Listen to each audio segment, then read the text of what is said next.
On the 8th of the Jewish month of Ab, in late July 70 AD, Titus, the son of the Roman Emperor Vespasian, who was in command of the 4-month siege of Jerusalem, ordered his entire army to prepare to storm the temple at dawn. A total of 60,000 Roman legionaries and local auxiliaries were eager to deliver the final blow to the defiant but broken city. Within the walls, 500,000 starving Jews survived in diabolical conditions. Some were fanatical religious zealots, some were freebooting bandits, but most were innocent families with no escape from this magnificent death trap. This final desperate struggle would decide not only the fate of the city and her inhabitants, but also the future of Judaism and the small Jewish cult of Christianity, and even, looking forward across 6 centuries, the shape of Islam.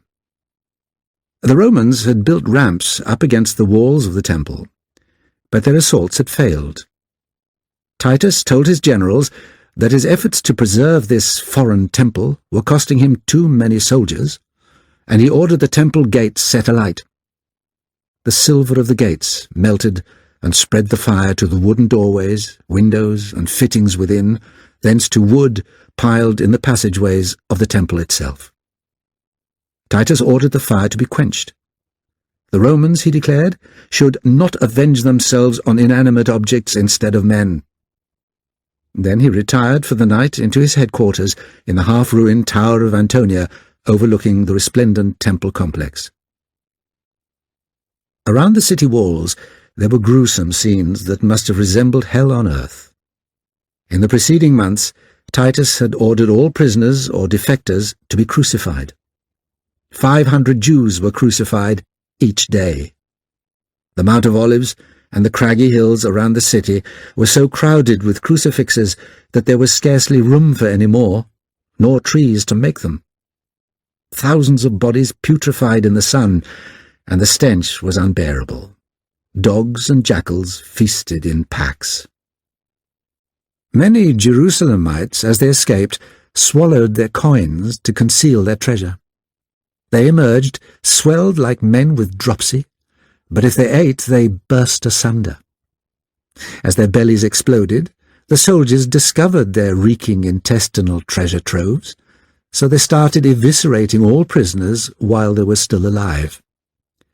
Titus tried to ban these anatomical plunderings, but the cruelties inflicted by the Romans and the rebels within the walls compare with some of the worst atrocities of the 20th century.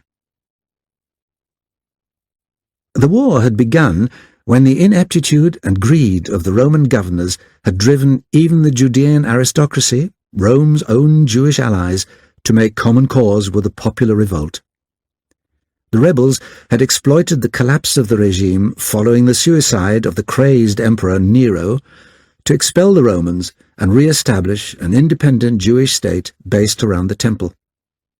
But the Jewish Revolution immediately started to consume itself in bloody purges and gang warfare. By the time Vespasian emerged as emperor and dispatched Titus to take Jerusalem, the city was divided between 3 warlords at war with each other. Their fighters, provincial cutthroats, killed anyone in their path. In their ingenious depravity, they invented unlawful pleasures.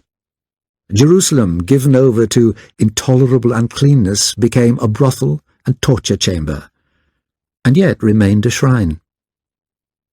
Pilgrims had arrived for Passover just before Titus closed in on the city, trapping them and many refugees from the war, so there were hundreds of thousands of people in Jerusalem. Only as Titus encircled the walls did the rebel chieftains halt their infighting to face the Romans together.